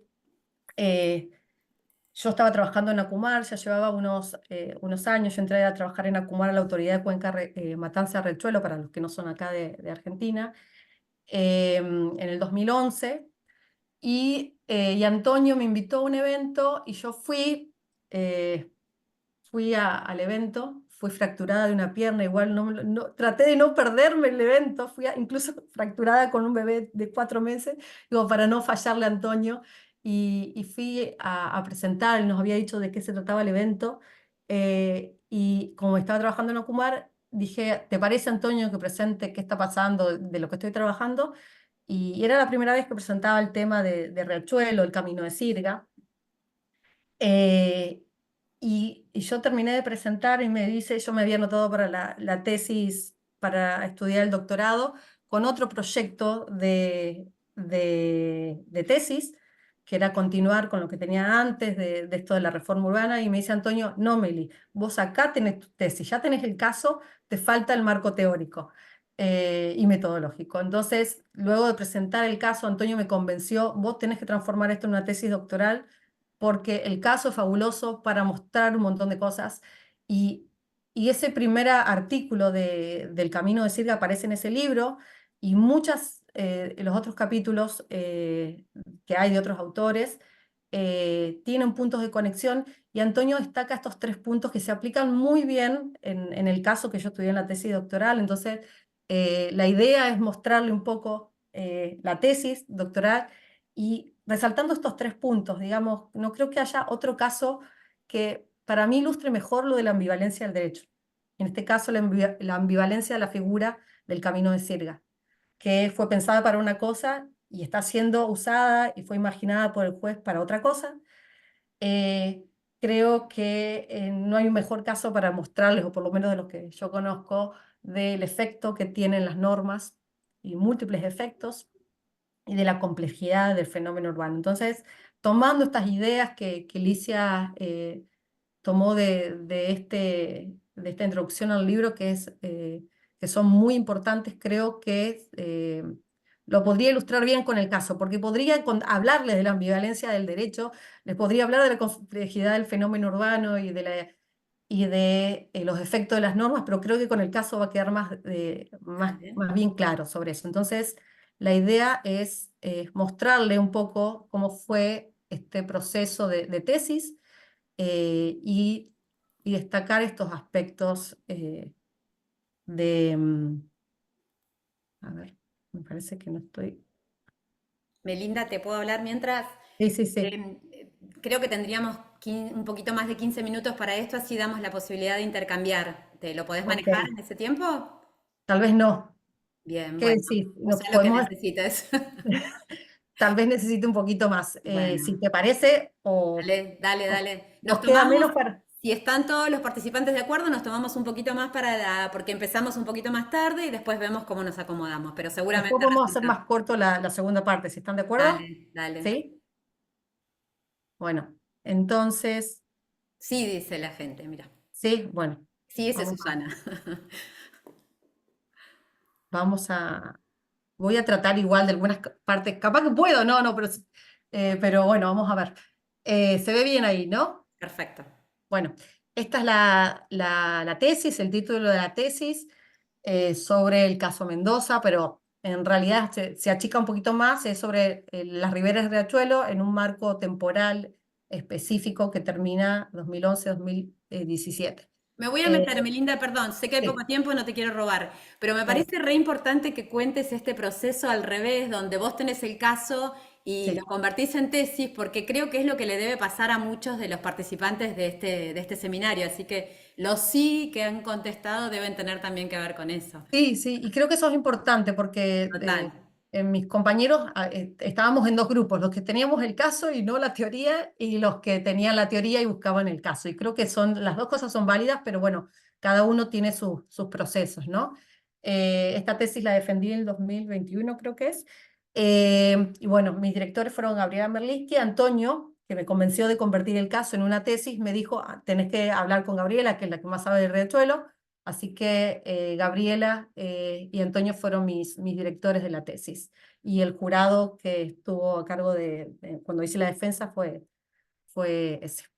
Entonces, bueno, la foto que está al principio, para mí es muy significativa. Es una foto que tomé un día de trabajo en Acumar de cualquier expediente, porque yo creo que mi aproximación al caso fue a través de los expedientes, que para cualquier abogado, bueno, para cualquier persona puede ser un poco aburrido ver un expediente, pero lo que me sucedió a mí es que al leer expedientes encontraba historias, o descubría historias, o me imaginaba historias de la gente, de las familias, y, y eso me despertó mucha curiosidad de hacer esta tesis. Voy a sacar acá bueno, entonces, ¿cómo voy a presentarla? Voy a partir del caso y lo que yo llamo mis itinerarios, los lentes que opté para ver este caso y los resultados de la tesis, ¿sí? Entonces, empezando por el caso y mis itinerarios, esto lo muestro muy rápido, solamente para decir para los que no son de acá, eh, la cuenca en sentido político, si los partidos y la ciudad de Buenos Aires, la cuenca hídrica que se llama, y el camino de Sirga, que es mi recorte espacial de la tesis, es solo lo que está en rojo, son 20 kilómetros de cada lado del riachuelo, acá se ve mejor. Ahí fue donde se implementó el proyecto del Camino de Sirga. La causa Mendoza es muy larga de explicar, pero simplemente los que no saben de la causa, hubo una demanda y una reacción de la Corte Suprema, digamos, que dijo que que entendía el caso, se declaró competente y, y en esto se crea CUMAR, la creación de CUMAR como ente interjurisdiccional, donde está la provincia de Buenos Aires, la Nación y la Ciudad de Buenos Aires, es una respuesta de alto nivel a la intervención de la Corte Suprema, que dice que hay que hacer algo por el riachuelo, ¿sí? Hay que sanear el riachuelo. Después pasan muchas cosas y bueno, creo que esta parte de cómo inicialmente Gabriela Merlis lo explica muy bien, eh, pero en un momento ya tenemos la sentencia condenatoria y alguien se tiene que hacer cargo del día a día del control de la sentencia y la Corte decide que sea un juez que se llama Armela, que es el primer juez de ejecución. Y luego en una segunda etapa, que aparece después de finales 2012, que ahí es cuando Armela es removido de la causa y empieza el otro periodo con el juez Rodríguez y Torres. En eso Acumar tiene como un manual que guía su accionar, que es el PISA, el Plan Integral de Saneamiento Ambiental, que es lo que tiene que hacer con distintos objetivos, y este plan lo hizo Acumar en respuesta a los pedidos de la Corte. Yo entré a trabajar a Kumar en marzo de 2011 y en ese momento era la única abogada del área de ordenamiento territorial. Después éramos dos abogados y en ese momento los primeros que me dan es una resolución del juez en donde dice el juez Armela que hay que hacer una ley de ordenamiento territorial para toda la cuenca Matanza-Riachuelo que sea obligatoria para todos los municipios y la ciudad de Buenos Aires. Entonces ese fue mi primer trabajo y decirle primero a mi jefe, decirle esto no es posible porque hay un par de competencias territoriales que estaríamos vulnerando si Acumar aprueba una ley, no tiene competencias para esto. Entonces, eh, una reacción, el juez empieza a pedir cosas y no todo es posible, pero al mismo tiempo, después que dimos una respuesta a eso, empiezan a entrar las resoluciones del juez en donde dice que hay que transformar las riberas de riachuelo, ¿no? Pero ahí quiero parar y explicar lo siguiente. La Corte Suprema, en su sentencia condenatoria, dice que hay que hacer distintas obras públicas para transformar la ribera en un área parquizada. Así, nada más, no dice cómo hacerlo. Pero es el juez Armela el que decide y trae una figura del Código Civil, que es el Camino de Sirga, y es el que decide utilizar esta figura para cumplir con este mandato de la Corte Suprema. El Camino de Sirga, para los que no son de la rama jurídica o no trabajan en Acumar, Sirga es como una soga, ¿no? La idea del Camino de Sirga es, desde las riberas de un río, es empujar a los barcos, sobre todo en las zonas de ríos, de planicie, que no tienen como caudal para que vayan solos los barquitos. Esto es una foto de Riachuelo de 1895, ¿no? Esta figura estuvo intacta en el Código Civil por muchísimo tiempo, hasta que se unificó el Código Civil Comercial, y se transformó un poco la figura y se acortó, antes eran 35 metros, después se redujo a 15, se ampliaron un poco las finalidades. Bueno, la cuestión es que el Camino de Sirga se pensó para una cosa, después la práctica la llevó para otra, ¿sí? Para mantener las riberas libres y poder acceder al río, para fines de navegabilidad. Bueno, hay distintas finalidades, pero es una figura muy tradicional y muchos países tienen esta figura. Pero Ormela, yo nunca, a mí me desvelaba la idea de saber cómo se le ocurrió esto de traer el Camino de Sirga. En una de las entrevistas de mi tesis, eh, mm, me dieron una respuesta a esto, no sé, nunca lo pude comprobar, quise entrevistar al juez, nunca lo logré, pero me contaron la historia de que él estaba en una reunión con personas del área hídrica de Nación, y los ingenieros hídricos le estaban contando algunas cuestiones hídricas, hidráulicas, y alguien mencionó el Camino de Sirga, y Armela dijo, esto me va a servir para lo que yo necesito. Entonces, luego saca la resolución y dice, apliques el camino de Sirga a Riachuelo para transformar las riberas de Riachuelo en un área parquizada. Y esta figura del Código Civil se ancla en la causa, se ancla en las riberas de Riachuelo con otro sentido. Esto es lo que dijo Armela. Yo en ese momento entré a trabajar a Kumar y vi mi rol, yo sentí, esto es lo que yo sentí, ¿no? Que mi rol era un poco de traductora jurídica, de tratar de entender lo que decía Armela y el equipo de ACUMAR de ordenamiento territorial, hay distintas profesiones, geógrafos, arquitectos, cada vez se fue ampliando un poco más, pero era tratar de decir, bueno, esto es lo que está pidiendo Armela y nosotros tenemos que pedirle esto a las jurisdicciones locales. Entonces, ¿cómo llevamos a traducir esos pedidos del juez? Porque las jurisdicciones locales tienen que responder a este pedido, porque van a tener que empezar a dejar las riberas libres y a empezar a hacer lo que él quiere hacer. Y a partir de ahí empezaron a llegar muchísimas resoluciones sobre el camino de Sirga, eh, y esas resoluciones decían muchas cosas: libérese, primero demárquese el camino de Sirga, primero había que marcar cuál era el área, libérese el camino de Sirga, ejecútense proyectos, se llama el proyecto integrador de obra de infraestructura en la Cuenca Baja, y un montón de resoluciones. Después empezaron las resoluciones de parquización y forestación: foréstese, parquícese, mobiliario urbano, un montón de resoluciones que había que responder y que llegaban de parte de Armela, en Acumar las recibíamos y después las trasladábamos a las jurisdicciones porque eran las que tenían que responder. La cuestión es que las riberas eran así. Yo voy a mostrar solo unas fotos de distintas partes, ¿sí? Muy simplemente para ilustrar para aquellos que no conocen el área de Riachuelo, de cómo eran las riberas en algunas partes. Está la parte de la Salada, ¿sí? Ahí ven. Y hoy cómo está esta zona, ¿no? Otra zona donde estaban ustedes pueden ver acá los barcos como abandonados, y cómo a lo largo del tiempo se fueron removiendo estos barcos y hoy está este camino. Acá otra parte de Riachuelo se libera y hoy está el camino este, ¿no? Había distintos obstáculos y está este camino. Y esta parte, y acá lo más complejo de todo, miren cómo está ahí Villa 21-24, y acá, ¿cómo hacemos para liberar el camino de Sirga? Esto tiene una historia fascinante de cómo fue demarcado, porque acá se puso como en discusión cómo marcar el camino de Sirga. Hay todas unas historias de cómo se marcó, súper fascinantes y con un poco de misterio, pero cuando llegó acá, había gente que se quería ir y había gente que no se quería ir. ¿Y cómo calculás los 35 metros?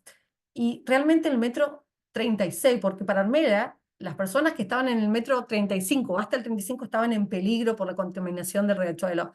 Pero ¿qué pasaba en el metro 36? Era más o menos la situación semejante, estaban en riesgo ambiental, en el 36, en el 40, en el 50. Entonces, acá intervino en esta parte la Defensoría Pública, y la causa trae a nuevos autores en esta historia, y se demarca. Pero es muy difícil, porque para sacar a la gente hay que saber dónde la llevas y hay que cumplir un montón de presupuestos legales, jurídicos, de desplazamiento de la población forzada, ¿sí? Internacionales incluso. Entonces acá pueden ver un pedacito de camino de Sirga en la actualidad, ¿sí? Se libera y se tiene que tratar de hacer rápidamente el camino. Eh, no está totalmente conectado. No sé, esta foto la tomé hace poquito, creo, pero bueno, no sé cuánto más se ha transformado, pero creo que debe estar más o menos similar. Y ahí es cuando creo que el juez Rodríguez fue mejor en ese sentido, de que mejor en el sentido que fue más permeable los derechos humanos, que el juez anterior no lo era tanto, ¿no?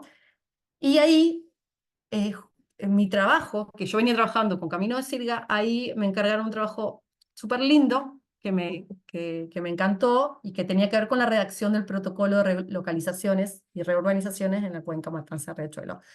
Fue un trabajo que hice con el equipo, que tratamos de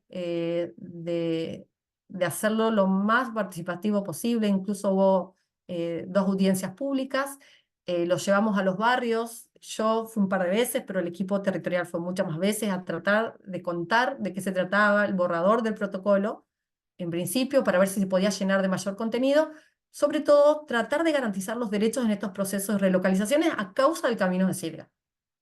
En todo este proceso, lo que a mí más me llamó la atención fue lo siguiente: la diversidad de los efectos del conflicto, porque el conflicto estaba produciendo efectos espaciales y jurídicos. La fuerza de la figura jurídica, sobre todo el Camino de Sirga, no fue la única, hubo dos más. Y los distintos estilos de los jueces. Entonces, yo, lo que me dijo Antonio, vos tenés el caso, pero buscá los lentes. Y ahí fue que tuve que, como cualquier estudiante de doctorado, hay que leer un montón. Simplemente acá sintetizo lo que tuve que leer o los grupos de literatura sobre neoconstitucionalismo, justiciabilidad de los derechos económicos, sociales y culturales. Las preguntas eran: ¿cuál es el rol de los jueces? ¿Cómo impactan las decisiones jurídicas? Etnografía judicial, que para mí me pareció fascinante, para entender cómo los jueces toman decisiones y qué pistas podemos encontrar en los expedientes de lo que está pensando el juez. La teoría del derecho contemporánea, cómo se concibe el derecho. Y ahí, ¿cómo deciden los jueces? Un poco la pregunta esta de la ambivalencia. Primero, el derecho no es algo estático, el derecho es algo dinámico, algo que puede cambiar, que se le puede dar otras funciones, y hay algunos estudiosos de esto, Kenner, que yo utilicé. El realismo jurídico habla de esto, del dinamismo de la figura jurídica, y los jueces que no son actores neutrales. Dentro de los estudios ambientales y urbanos, de la gran literatura, dentro de esto está lo que producen los conflictos, entendidos desde la sociología, que los conflictos son inherentes a la sociedad, no son desviaciones del orden, y que producen cosas. Y producen cosas en términos políticos, institucionales, jurídicos, espaciales. Yo traté de estudiar lo jurídico espacial, los efectos, lo que llamo la productividad jurídico-espacial de los conflictos, la geografía legal, que es para mí fascinante y que habla de la connotación espacial de las figuras jurídicas, de esto que para mí que era lo que yo veía intuitivamente en el caso y no sabía cómo responderlo de la teoría, de encontrar estas huellas del derecho en el espacio, ¿sí? Y ahí es como que yo sentía, o es lo que después lo leí en uno de los artículos de geógrafos legales, de ser detectives espaciales, de encontrar esas huellas del derecho en el espacio. Y el Camino de Sirga es un ejemplo de eso. Y la antropología jurídica, ¿sí? Cómo se concibe el derecho, qué significado social tiene el derecho. Bueno, hay un montón de literatura que no los ahora no tenemos tiempo para eso, pero mi pregunta fue: ¿cuál es la relación en el caso entre el estilo de los jueces? Porque dependiendo del estilo de los jueces, los efectos fueron distintos. Las categorías legales dentro de este Camino de Sirga y otras dos más, y los efectos que se produjeron, no podía estudiar todo. Entonces estudié 4 grupos de efectos: los significados de la figura jurídica, la resignificación del conflicto, la redefinición del espacio ribereño y el diseño y ejecución de la política habitacional. En un caso específico, mi único caso de estudio, esto es un tema de los que hacen las tesis doctorales, que cuántos casos, un caso, y yo tenía un problema, que mi caso era muy atípico. Y encontré parte de la literatura que decía que la atipicidad de los casos no impide que uno pueda responder preguntas más generales del derecho. Incluso la atipicidad de los casos permiten responder o ver cosas que en muchos casos pasan desapercibidas. Y eso para mí era súper claro. Entonces yo seguí adelante con mi caso atípico y único para hacer esta tesis. Entonces, un caso instrumental, ¿sí? Atípico, ilustrativo, relevante, un recorte espacial y temporal, y cómo yo recolectaba y trataba los datos. Para mí lo más importante era el análisis documental, expedientes judiciales, de los que yo traté de hacer una lectura antropológica, etnográfica, tratando de descubrir e identificar pistas, ¿sí? Pero también observación. Había distintos espacios de observación. eh, las veces que pude ir al territorio, las reuniones donde había distintos actores. El protocolo fue para mí una gran experiencia para identificar concepciones, sobre todo de actores más de habitantes, las villas de asentamientos precarios, y por supuesto entrevistas a actores claves, incluso algunos que estuvieron en la primera parte de la causa, que es donde yo tenía más curiosidad de cómo fue que se llegó a tal cosa, qué pasó en esa historia inicial de Riachuelo. Pero además tenía una gran curiosidad por esto de las huellas del derecho. En archivos históricos encontré pistas de otras figuras de la expropiación en las riberas de Riachuelo, incluso del Camino de Sirga en 1800 y pico, ¿sí? Es decir, que esto no era una figura nueva para las riberas del Riachuelo. Eh, Esto también es fascinante porque ya estaba anclada en Riachuelo, como en otras riberas del país, pero ahora se volvía a reanclar en Riachuelo con otro sentido, ¿no? Eso es lo del espacio. Y el problema mío era cómo iba a contar esta historia, porque era tan grande, tantos expedientes. Ustedes no saben lo que es Acumar, y bueno, para los que trabajan en Acumar, hay un montón de expedientes, luego se fueron digitalizando todos estos expedientes, y hay por cada pequeño problemita o conflicto, mini conflictos, hay expedientes, y es una cosa que vos te podés perder. Entonces, ¿cómo contás esta historia? Y para mí, el hilo conductor fue el camino de Silvia. Entonces, mi manera de contar la historia, y acá uso una metodología de Gabriela Merlisky de cómo contar la historia, digamos, que ella lo usa para contar otras cosas, pero lo importante de identificar un episodio central, que en este caso es la decisión del juez de utilizar el camino de Sirga en la ribera del Riachuelo, y ver qué eventos contemporáneos anteriores y posteriores hay sobre eso. Bueno, acá simplemente paso rápido. Y mi argumento principal de la tesis y mi hilo conductor es que el camino de Sirga, como mecanismo legal, fue activado judicialmente por Armela en base a argumentos ambientales, ¿sí? Ambientales. Lo que él argumentó era por temas ambientales, ahora vamos a ver cuáles, para legitimar determinados procedimientos que venían después con distintos fines, ¿sí? Soportar un proyecto urbano ambiental. Ahí Armela habla del cuidado de la naturaleza, del espacio público de disfrute, restringir el transporte fluvial, comercial y terrestre, porque eran actividades dañinas, contaminantes, en argumento de Armela, y para establecer un criterio de relocalización de villas de asentamiento. Hay que sacar a la gente de al lado del riachuelo porque es un foco infeccioso. Entonces, esos fueron los argumentos ambientales que permitieron legitimar estos procedimientos de Armela. Y a partir de esto yo conté la historia.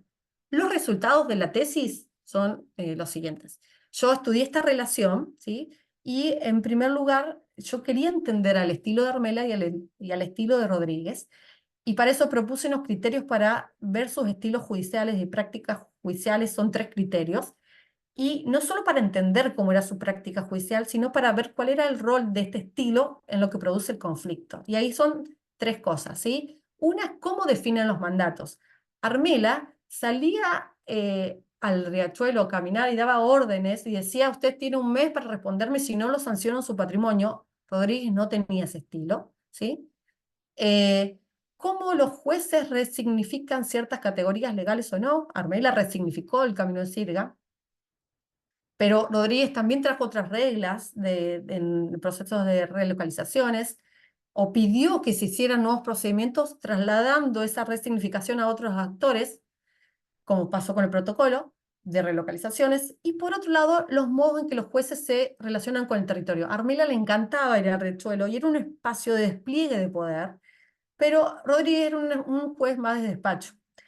Y en el momento que Armela iba al territorio pasaban cosas, ¿sí? Un temor reverencial, eh, en un espacio donde expresaba sus decisiones, que después obviamente estaban en escritos judiciales, y eso tenía que ver con muchas cosas. Bueno, la cuestión es que yo estudié estos modos, distintas prácticas judiciales para caracterizarlos, y luego para definir qué tan importante eran los efectos que después analicé, ¿sí? Y encontré que los 2 primeros eran determinantes, mientras que el último no, por más que era interesante para explicar su práctica, ¿sí? Entonces, cómo el primer juez participa activamente en el diseño de políticas públicas. Después, Carmela decía cómo tenía que ser esa política pública. En cambio, Rodríguez dejaba ese diseño para los otros actores. eh, Armela era un gran legitimador de procedimientos, resignificador, pero el juez Rodríguez también tenía alguna actualización de procedimientos, de estándares, flexibilizaba algunas medidas. Bueno, hay algunas diferencias ahí entre las figuras, entre los distintos, perdón, jueces, luego los de las figuras jurídicas, ¿sí? Y ahí yo les dije que eran 3 figuras, pero nadie conoce que hay una segunda y una tercera figura. Pero Armela, cuando aplicó el camino de Sirga y veía que no estaba funcionando como él deseaba, porque él quería efectos inmediatos, habló de una servidumbre de paso ambiental y una zona crítica de protección especial que venían de otros lados. Y yo traté de analizar las tres figuras proponiendo estos criterios, y lo que encontré es que todos los elementos de estas figuras, los elementos que aparecen en la regulación, fueron transformados en la causa. Simplemente una conclusión general para mostrarles, todos se transformaron. Pero hay uno de ellos, que es la espacialidad, que fue determinante para los efectos que produjo la figura en la causa. La espacialidad que tiene que ver con el anclaje de la figura del camino de Siria en el espacio del riachuelo. Y eso es lo que determinó los efectos de las figuras.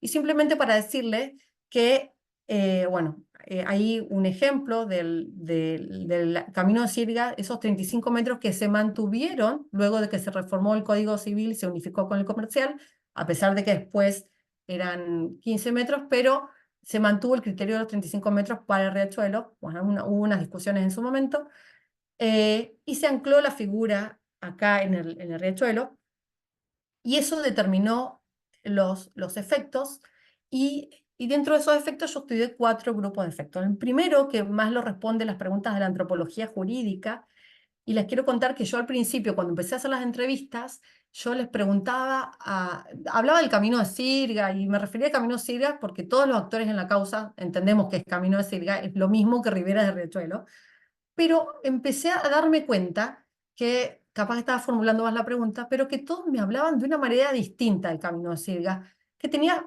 como connotaciones positivas y negativas y distintas dentro de lo negativo y de lo positivo. Entonces cambié la pregunta y empecé a preguntar, ¿qué significa para vos el Camino de Sirga? Y ahí las respuestas fueron fascinantes, porque las respuestas eran de acuerdo al actor, ¿sí?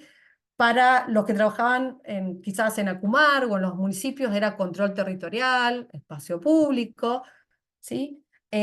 Para los habitantes de Riachuelo dependía si se querían ir o no se querían ir, era la posibilidad de acceder a vivienda, era un desarraigo, había un montón de cuestiones, la eterna espera, ¿sí? ¿Cuánto tiempo vamos a esperar acá en Camino Sierra para tener una casa nueva para...?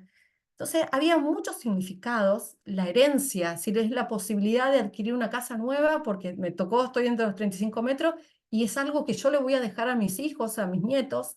Entonces, los significados eran totalmente distintos, ¿sí? Hay un montón de significados ahí de los cuales podemos hablar. Pero esto tiene que ver con lo que decía Alicia, que rescató de Antonio, de primero el carácter polisémico del derecho. No significa lo mismo cada una de estas figuras jurídicas para todos. Hay distintas maneras de entenderla. La indeterminación del derecho. Una figura puede permitir diversos significados, y el juez lo aprovechó a eso en la causa judicial. La función cognitiva y comunicativa del derecho. El camino de Sirga permite entender las riberas y comunicar lo que está pasando ahí. Cuando nosotros teníamos que dar reporte de Camino de Sirga y sus indicadores permitían entender cómo iba avanzándose en ese proyecto. Y luego, unos aspectos más dinámicos y espaciales del derecho. Las figuras no son estáticas, sino que están insertas en un espacio y en procesos de disputa donde actúan diversos actores. El conflicto en sí mismo es un campo de batalla, y esto adquiere vida y tiene connotación espacial en la causa. El segundo efecto que estudié es cómo el conflicto se resignifica. Y para mí, entender cómo decimos que es un conflicto ambiental o urbano. Había dos maneras de entenderlo, yo tomé dos criterios distintos. Por un lado es cómo se argumenta el conflicto, lo que realmente dicen los actores, y lo que está en juego, que eso lo tomé de Antonio.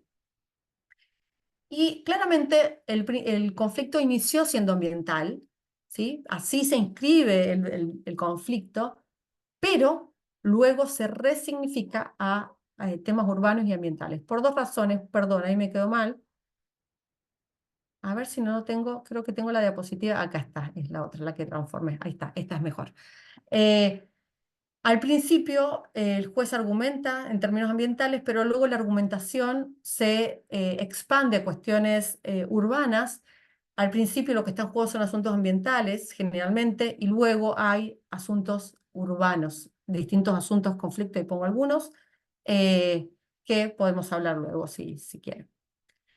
Y el otro efecto, que para mí era quizás lo que más me atrajo de esto, y tuve peleas ahí en el doctorado porque Yo decía, claro, la teoría del Lefebvre, el espacio, y la producción social, y yo trataba de convencer que un juez tenía algo que ver y una figura jurídica tenía que ver con la producción de un espacio. Digo, pero ¿cómo un juez va a producir algo en el espacio? ¿Cómo una figura jurídica? Y sí, para mí sí, y era lo que yo tenía que traer a cuento y defender en mi tesis doctoral, cómo ese espacio se redefine a causa de una figura jurídica y de un juez que la trae, que la activa en el medio de un conflicto. Y ahí hay unos conceptos de la geografía humanista y de las distintas teorías de la productividad del conflicto, que tiene que ver con la actualización local del derecho. El derecho puede ser abstracto, general, pero hay alguien que lo actualiza, lo ancla en un espacio concreto, que es lo que pasó, y a partir de ahí se territorializa el conflicto. Y esto produce efectos, ¿sí? Uno de los efectos es que el espacio se cualifica, era a veces privado, público, pero la cuestión es que se vuelve un espacio público.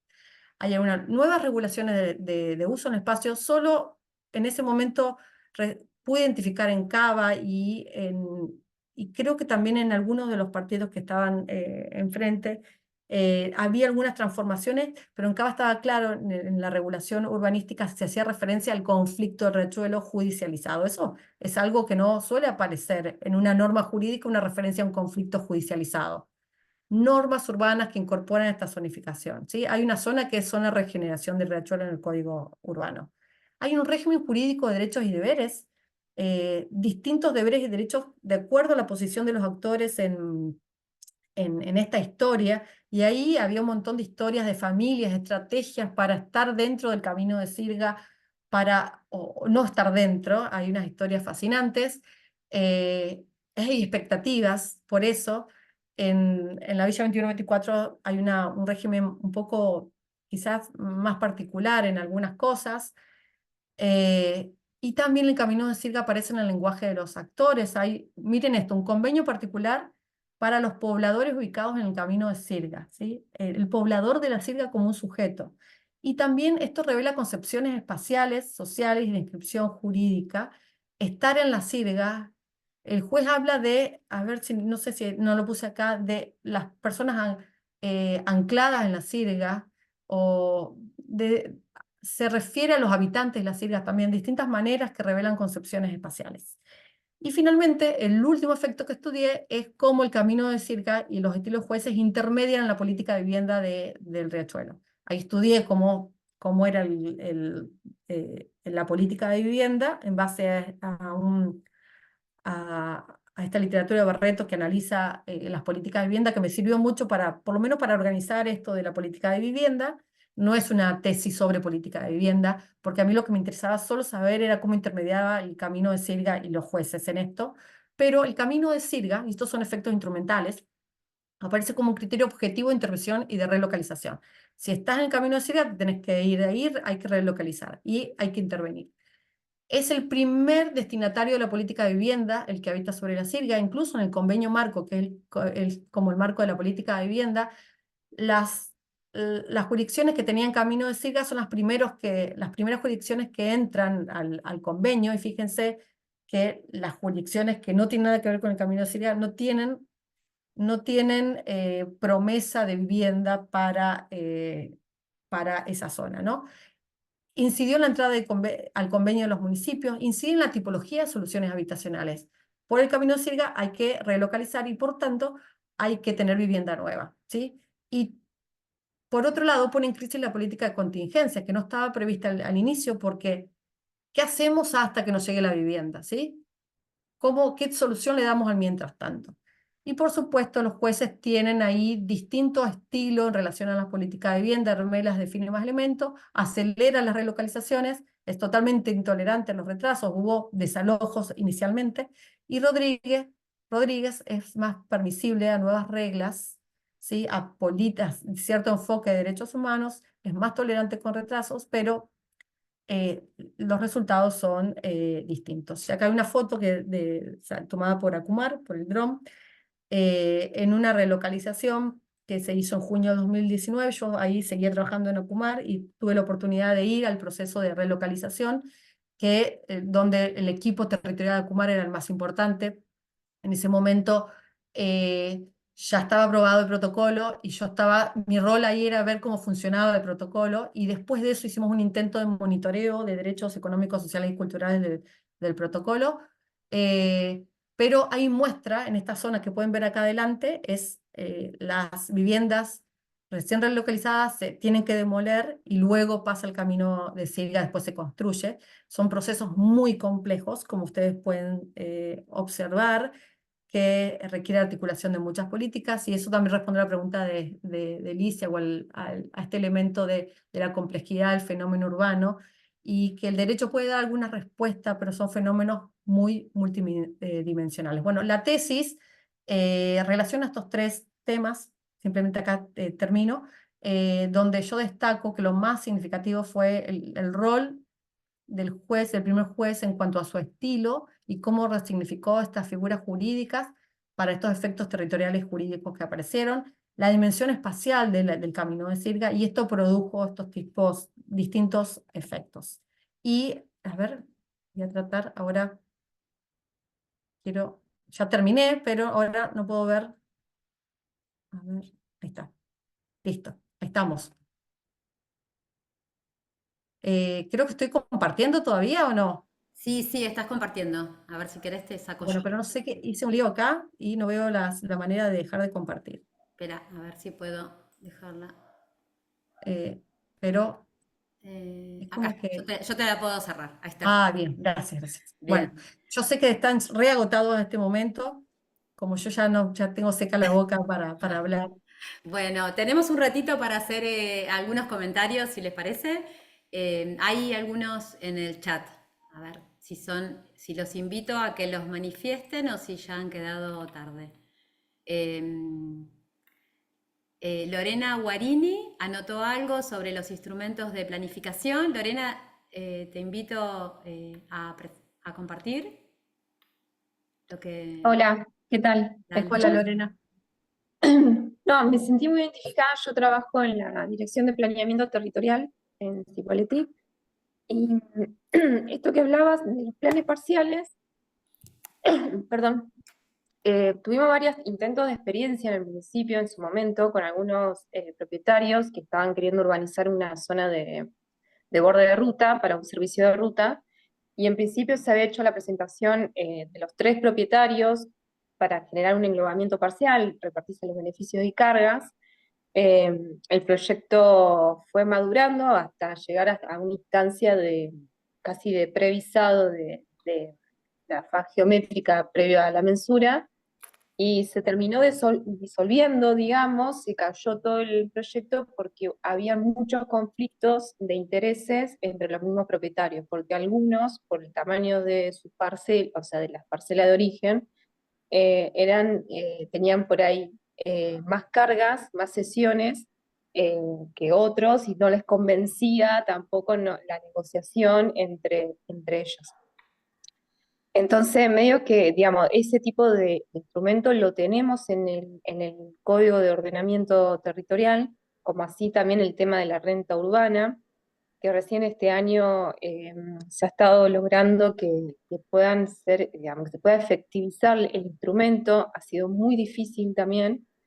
Y nada, son como los desafíos que nos encontramos, que por ahí estudiamos todos estos casos de Colombia o de España o toda esta experiencia, pero nos cuesta mucho bajarlo a nuestra realidad territorial y más que nada la característica de nuestras sociedades, ¿no? Que todavía es como que no, digamos, también creo que es como una falla nuestra en cómo comunicamos y educamos en estos instrumentos urbanísticos.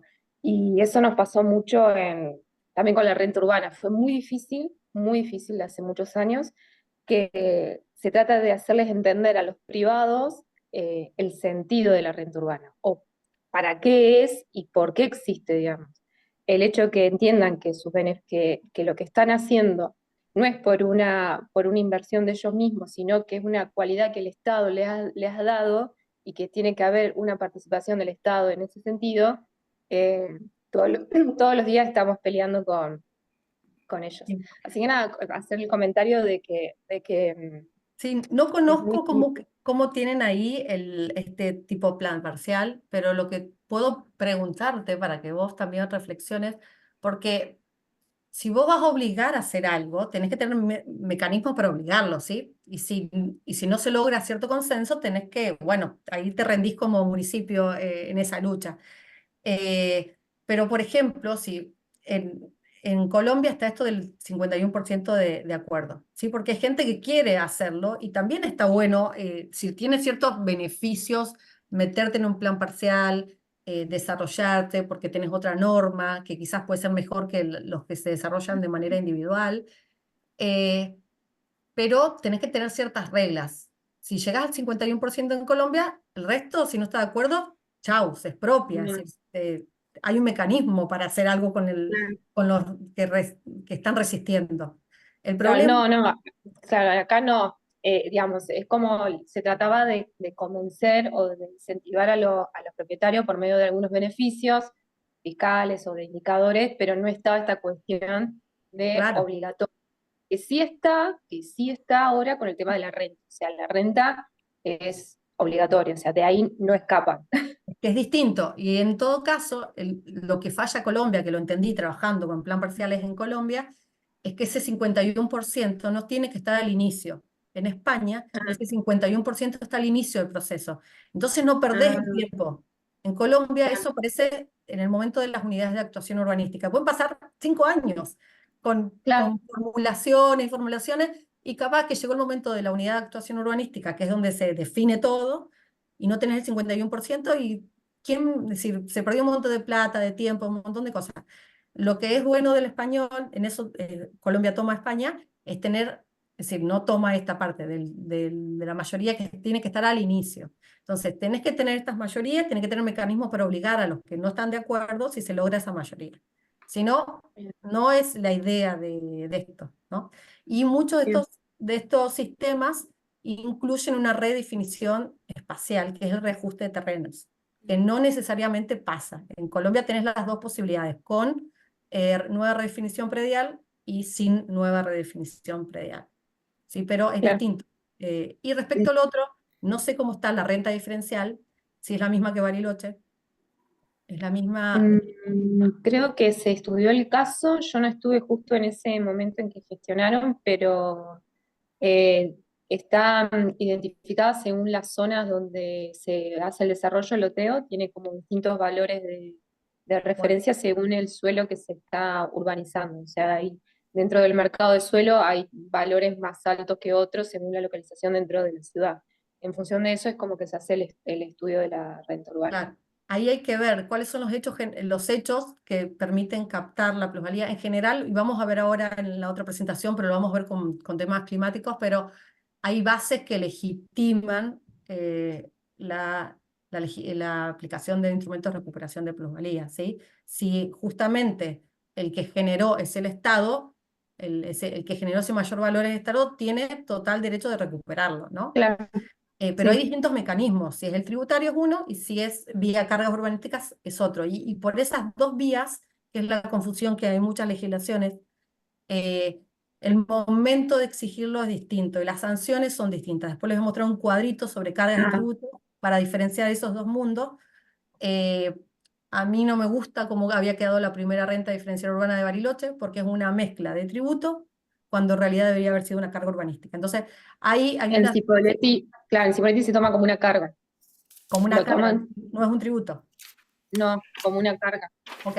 Bueno, si es así, es una buena vía. Habría que ver si los hechos son todos urbanísticos, ¿sí? Si no está, Bien. por ejemplo, por obra pública, no sería, por mayor valor de obra pública, debería ser tributario. Habría que ver el caso específico. Ah, bien. Pero Te hago bueno, una última pregunta, bueno, o no sé si por ahí está Estamos un contemplado poco por ahí. cortos de tiempo. Yo les iba, Ah, perdón, Lorena, que sí. intervenga. Lo que le quería hacerles una propuesta. Si les parece, dejamos los comentarios para ahora, para esta primera fase. No sé, y les pregunto, Sofía, Tair y Paulina, incluso a vos, Lorena, si tienen comentarios, los planteamos ahora porque seguramente están directamente vinculados con lo presentado y las preguntas las dejamos para el próximo bloque. ¿Les parece? Porque Bueno, dan para que se extienda. Dale, ¿La listo. anotás? ¿Sí? Dale. Bueno, no sé si Gracias. Sofía, Tairi y Paulina tienen comentarios o No, no, no, más bien tenía preguntas si es yo de mi pregunta, parte. si ustedes están de acuerdo, la dejamos para el siguiente bloque, así no nos extendemos.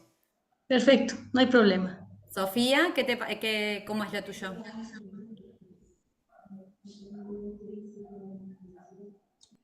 Bueno, Tairi, te toca a vos. Yo sí tengo un comentario, sobre todo desde la perspectiva de México, porque muchas veces nosotros hablamos de la judicialización de los temas urbanos y lo que ocurre, acá tenemos una figura, no sé si en Argentina también funcione, que se llama el amparo. Y a través del amparo, pues es prácticamente una figura jurídica en donde las personas, el individuo o la persona física o moral, se excluye de la norma, ¿no? Porque afecta a ciertos derechos o tiene una justificación. Entonces, muchas veces lo que ocurre cuando se hace una aplicación del derecho urbanístico o se hace la aplicación del programa o plan o alguna norma, muchas veces los privados figura de amparo para excluirse de lo que dice la. Entonces hay un conflicto ahí legal. Muchas veces a nivel de urbanismo de tribunales, que es lo que llamamos, pues obviamente vinculado al tema de corrupción, un gran desarrollo urbano, ¿no? Que se pretende, pues muchas veces se hace un lobbying con el juez, se paga al juez y entonces eh, hace ejercer el amparo. Y entonces se gana prácticamente a la municipalidad o al estado y entonces ese terreno o ese territorio se puede, por ejemplo, construir o desarrollar pues ahora sí que a modo o a lo que quiera el privado. Y eso ha sido como uno de los temas que hemos identificado acá, que pues al final del municipio tenga sus planes y sus programas y nosotros como técnicos los diseñemos bien, con un diagnóstico, al final la decisión se acaba tomando en lo legal.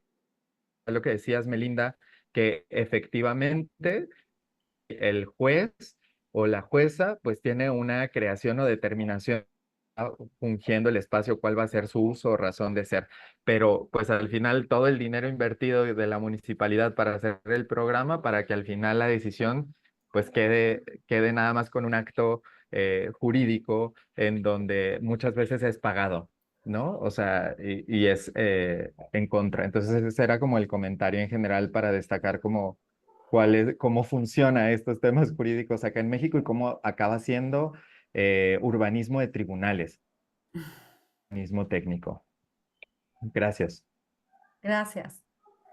Gracias, Tairi. ¿Escuchamos a Paulina o no? ¿Cómo? No sé si entendí Sí, bien. Sí, sí.